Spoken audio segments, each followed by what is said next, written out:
In the frozen hell of the Ardennes forest, December 1944, they huddled in their foxholes, breath turning to ice in the air, waiting for the end. They were Wehrmacht soldiers, hardened by years of Hitler's relentless machine, men who had marched across Europe under the shadow of the swastika, believing in the iron fist of destiny. But now, with the American Third Army closing in like a tidal wave of freedom, they expected death. Swift, merciless, the kind of retribution that war's cruel arithmetic demands. Bullets to the back of the head, or worse, the slow agony of abandonment in the snow. They had heard the stories, whispered in the trenches, the Allies were coming, and mercy was a myth in this God-forsaken winter. But what happened next shocked them to their core, shattering the illusions of hatred and revealing a force more powerful than any Panzer division or V-2 rocket. It wasn't the roar of artillery that broke them. It was the quiet hand of humanity, extended in the midst of chaos. Picture it, the Battle of the Bulge, Hitler's last desperate gasp, a counteroffensive meant to split the Allied lines like a dagger through flesh. Over 200,000 German troops surged forward, fueled by the Führer's delusions of a 1,000-year Reich. The Ardennes, that dense, fog-shrouded labyrinth of Belgium and Luxembourg, became a slaughterhouse. Snowdrifts piled high as a man's chest, temperatures plunging to 20 below zero, turning fingers black with frostbite and rifles into useless clubs. American units, like the 101st Airborne, the Screaming Eagles, were encircled in Bastogne, holding the line with grim determination, their commander, General Anthony McAuliffe, spitting back a single word to the German demand for surrender. Nuts!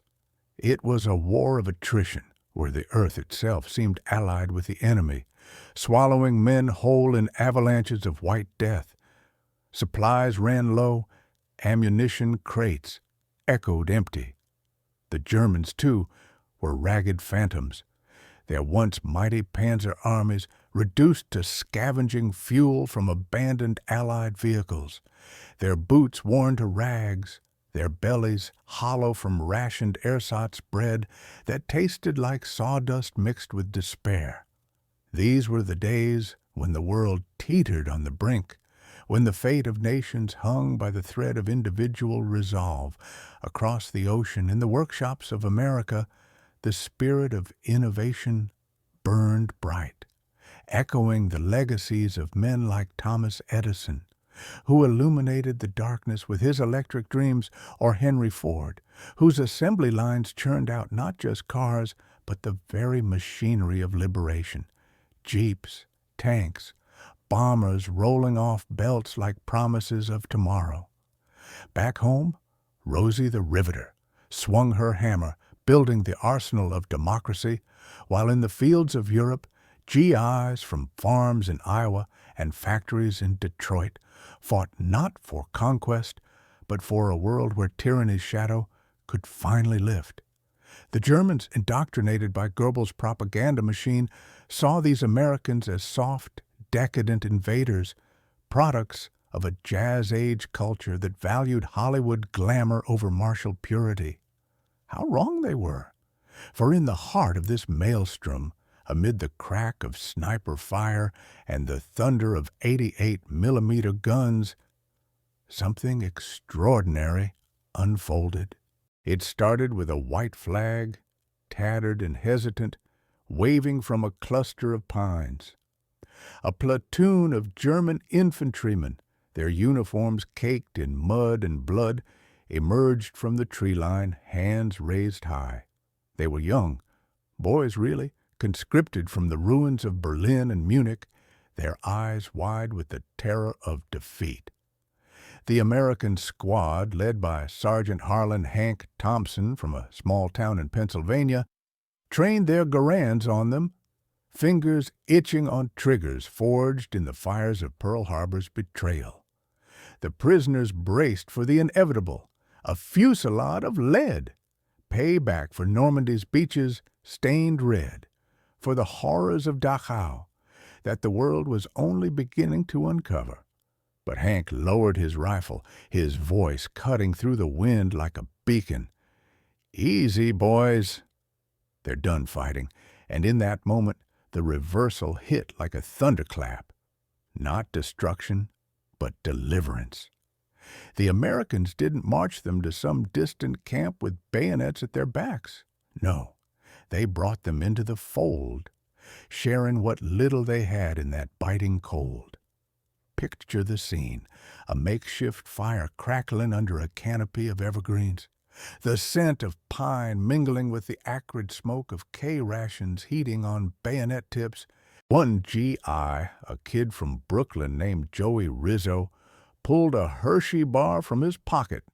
Chocolate, that simple American luxury, rarer than gold in wartime Europe. He broke it in half and handed a piece to a shivering German private, whose name was Klaus, a former baker's apprentice with hands still dusted in flour from a life before the madness. Klaus stared at it, unbelieving, as if it were a relic from another world. "Essen," Joey said, mangling the German word for eat, with a grin that bridged the chasm of enmity. And Klaus did, the sweetness melting on his tongue, tears freezing on his cheeks, not from pain, but from the shock of kindness in a world gone mad. It didn't stop there. As the night deepened, the snow falling like silent accusations from the sky, the Americans draped their own blankets over the prisoners' shoulders, wool olive drab, stamped with the stars and stripes, symbols of a nation built on second chances. One soldier, Corporal Elijah Grant from the cotton fields of Alabama, saw a German with frost-bitten feet, his boots split open like overripe fruit. Elijah knelt, unwrapping his own spare socks, warmed by his body heat, and helped the man pull them on. "Ain't no sense in letting the cold win," he muttered, his drawl soft as the southern breeze he longed for. The German, Otto, a father of two whose letters home spoke of bombed-out streets and starving children, whispered "Danke," his voice cracking like thin ice. In that exchange, barriers crumbled, not with explosives, but with empathy, the quiet dynamite of the human soul. And then as dawn broke, painting the forest in hues of blood and gold, something even more profound happened. The Americans, many of them sons of immigrants who had fled Europe's old hatreds, invited the prisoners to join them in a makeshift service. Not a forced conversion, but a shared moment of reflection. A chaplain from Ohio, Father Michael O'Connor, pulled a worn Bible from his pack, its pages dog-eared from foxhole readings. Under the skeletal branches they gathered, victors and vanquished alike, reciting the Lord's Prayer in halting English and German, the words weaving together like threads in a tapestry of reconciliation. Vater unser, der du bist im Himmel, mingled with Our Father who art in heaven. It was no grand cathedral, no stained glass or organ swells, but in that frozen glade it felt like the Vatican itself, a sanctuary where the divine spark in every man flickered against the darkness. These acts weren't anomalies. They were the essence of what made America unbreakable. While the Nazis preached racial purity and iron dominance, drawing from the poisoned well of Nietzsche, twisted into supremacy, the Allies fought with a different arsenal, the unyielding belief in human dignity, forged in the crucibles of Lincoln's Emancipation Proclamation and Washington's Farewell Address, warning against the entanglements of endless war. Think of Andrew Carnegie, the steel baron who rose from Scottish poverty to build empires, yet poured his fortune into libraries and peace initiatives, understanding that true strength lies in uplifting, not crushing. Or Walt Disney, whose animated worlds taught generations that even in the face of villains like Maleficent or Scar, redemption arcs bend toward light. These weren't just storytellers, they were architects of the American dream, a dream that extended even to the enemy in his hour of defeat. The Americans, many of them sons of immigrants who had fled Europe's old hatreds, invited the prisoners to join them in a makeshift service. Not a forced conversion, but a shared moment of reflection. A chaplain from Ohio, Father Michael O'Connor, pulled a worn Bible from his pack, its pages dog-eared from foxhole readings.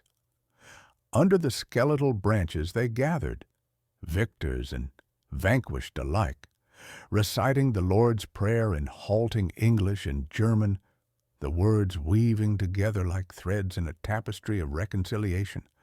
Vater unser, der du bist im Himmel, mingled with Our Father who art in heaven. It was no grand cathedral, no stained glass or organ swells, but in that frozen glade it felt like the Vatican itself, a sanctuary where the divine spark in every man flickered against the darkness. As the war ground on, these moments multiplied like stars emerging in a clearing sky. In the rubble of Aachen, the first German city to fall, American engineers didn't just clear debris, they helped locals rebuild, sharing cigarettes and stories, turning foes into friends. In the Pacific, Marines on Okinawa, after fierce battles that left landscapes lunar and scarred, treated Japanese prisoners with medical care that saved limbs and lives, echoing the compassion of Clara Barton on Civil War battlefields. Why? Because America won not only with guns and bullets, but with the unbreakable alloy of resolve and mercy. Patton's tanks rolled forward, but it was the hearts of ordinary men that sealed the victory. Men like those in the 442nd Regimental Combat Team, Japanese Americans fighting for a country that had interned their families, proving loyalty through blood and benevolence. Fast forward to today, and that spirit endures, a torch passed through generations, illuminating the paths of modern warriors in boardrooms and startups where innovation battles complacency. Consider Elon Musk, hurling rockets into the void like modern-day Columbuses, not for conquest, but for humanity's expansion, echoing Ford's vision of mobility for all. Or Oprah Winfrey, rising from humble beginnings to build media empires that empower, much like Carnegie's philanthropy. In our daily skirmishes, against doubt, division, economic trenches, we too can wield this weapon. When the world expects you to crush your competitor, extend a hand instead. Share your chocolate bar of knowledge, your blanket of support. In the corporate foxholes, where mergers feel like invasions, remember, true leaders, like Lincoln navigating the Union's fractures, unite through understanding, not ultimatums. Imagine yourself in the Ardennes of your own life, the blizzards of failure, the artillery of criticism pounding your position. You've marched far like those Wehrmacht soldiers, believing in your own invincibility only to face surrender. But here's the shock. Defeat isn't the end. It's the doorway to grace. When you expect the killing blow from a boss, a breakup, a betrayal, reach out instead. Offer the olive branch wrapped in the stars and stripes of your integrity. For in that act, you channel the ghosts of Bastogne, the unyielding force that toppled empires, not through hatred, but through the radical power of humanity. Let this be your battle cry. In a world of digital panzers and viral vitriol, where social media trenches divide us into echo chambers, choose the path of the GI. Share your fire in the cold night. A kind word to a stranger, a meal to the hungry, a listening ear to the lost. It's not weakness. It's the steel that bent but never broke the axis. Edison didn't invent the light bulb in isolation. He collaborated, iterated, illuminated. Disney didn't dream alone. He built teams that turned sketches into symphonies. Ford didn't revolutionize travel by hoarding. He democratized it, putting wheels under the masses. Now, deepen this. Envision the prisoner's eyes widening as coffee, real, hot American Joe, pours into their tin cups, steam rising like hopes long buried. The aroma cuts through the gunpowder haze, a reminder that life persists beyond the barrel. One German, Heinrich, a professor drafted into madness, shares a story of his pre-war days teaching Goethe, and the Americans listen, nodding, for poetry knows no uniform. In that circle, barriers dissolve, revealing the universal soldier, weary, homesick, human. This is the alchemy of war turned to peace, the base metal of conflict transmuted into golden bonds. Extend it further. After the war, many of those prisoners returned home, not as broken men spewing propaganda, but as ambassadors of a new truth. They spoke of American generosity in hushed tones over rebuilt hearths, planting seeds that blossomed into the Marshall Plan, where billions flowed not to punish, but to rebuild. Truman, channeling Lincoln's malice toward none, understood victory is hollow without vision. Today, in our global arena, where trade wars loom like storm clouds, apply this. Negotiate not from scarcity, but abundance. Give first as Carnegie did with his gospel of wealth, trusting that the ripple returns tenfold. Motivation surges here. You, listener, are the heir to this legacy. In your gym battles against the weights of inertia, lift not just iron but spirits. In entrepreneurial trenches, where startups face venture capital volleys, innovate with inclusion like Steve Jobs blending art and tech, inspired by Disney's magic. When failure encircles you like the Bulge's fog, hold your ground with nuts, defiance, then extend mercy to yourself and others. For self-compassion is the first act of kindness, the blanket you wrap around your own frost-bitten dreams. Dive deeper into the emotional torrent. Recall Klaus, the baker, biting into that chocolate, memories flooding back of his mother's kitchen, strudels dusted with sugar, now bombed to dust. Joey, seeing the tears, claps him on the back. No words needed, just presence. This is the soul's reversal. From expected annihilation to unexpected alliance. It's the same in your life. When a colleague stabs you in the back, respond not with revenge's blade, but forgiveness's balm. Lincoln pardoned deserters, knowing mercy mends armies. Ford forgave strikes, building loyalty stronger than steel. Build on this. The church invitation wasn't mere ritual. It was reclamation. Father O'Connor, with his Irish lilt, reads from Matthew, "Love your enemies, bless them that curse you." The Germans, raised on Mein Kampf's poison, hear it anew, seeds of doubt sprouting in indoctrinated soil. Post-war, some converted, others simply humanized, contributing to Europe's rebirth. Modern parallel. In polarized debates from climate to politics, invite the enemy to your table. Share data like rations. Listen like chaplains. Carnegie funded peace palaces. You can fund harmony in conversations. Amplify the intensity. Feel the cold seeping into bones, the fear twisting guts. then the warmth of shared fire thawing not just flesh, but frozen hearts. Otto, with new socks, walks taller, his limp easing, whispering plans for post-war life, a farm, perhaps, away from city's scars. Elijah nods, sharing tales of Alabama harvests, bridging Atlantic divides with stories. This narrative thread weaves through history. From Washington's mercy at Yorktown to Grant's terms at Appomattox, America triumphs through magnanimity. Today, embody it. In relationships strained like wartime supply lines, offer blankets of understanding. When betrayal hits like a Stuka dive, reverse with kindness. Invite to church, metaphorical ground of common values. Disney's heroes forgive villains. Yours can too. Motivation peaks, rise, warrior of the everyday. Your Ardennes await.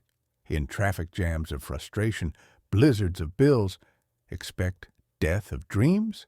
Shock the world with revival's hand. Expand horizons. Consider the broader theater. In Normandy's aftermath, GIs distributed gum to French children, smiles breaking through liberation's dust.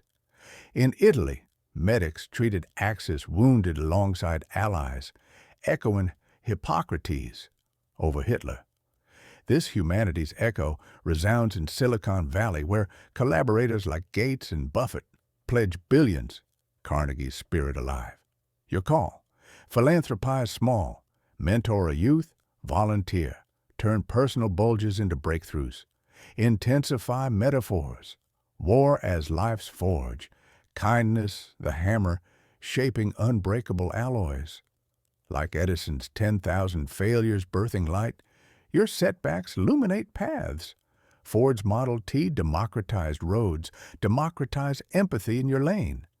Disney's parks escape reality. Create escapes for others through compassion. Sustain the flow back to the forest.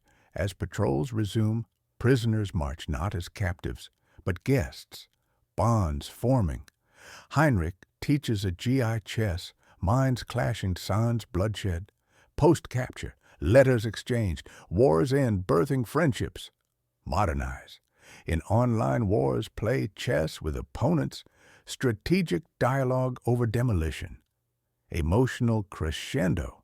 Imagine the humane ending rippling outward. America's victory? Not just VE Day parades, but hearts conquered. Nazis fell because hate consumes. Democracy endures because love sustains.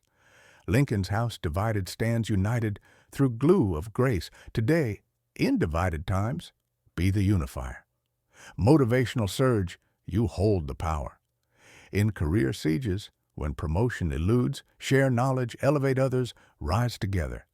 In health battles, when body falters, treat self kindly like GI socks on weary feet. Expect defeat? Shock with perseverance's chocolate? Weave historical threads. Carnegie immigrated, built bridges literal and figurative. Emulate bridge gaps in your world. Disney overcame bankruptcy. You can too with resilient kindness. Deepen philosophy. World War II's lesson, technology wins battles, humanity wins wars. Enola Gay dropped bombs, but Nuremberg sought justice, not vengeance. Apply in AI eras, code ethically, humanely. Sustained length, elaborate on each act. The chocolate, not just food, but symbol of abundance and scarcity. America's cornucopia versus Reich's rationing. Blankets, warmth of welcome, echoing Lady Liberty's torch. Church, spiritual armistice, foreshadowing Cold War thaws. Modern ties, like Musk's Starlink aiding Ukraine, extend tech's hand. Or Bezos's logistics, Ford-esque, delivering hope. Personal call, listener, your story mirrors this. Past defeats, reverse with today's mercy. Start small, smile at foe, share resource, invite dialogue. Build climax. As snow melts, so do hatreds. Prisoners, freed post-war, rebuild with American aid. Legacy, Europe's peace, NATO's alliance. Final motivation, Be the shock. In life's bulge, when darkness encircles, light the fire of kindness. Win not with guns but hearts. America did. You can.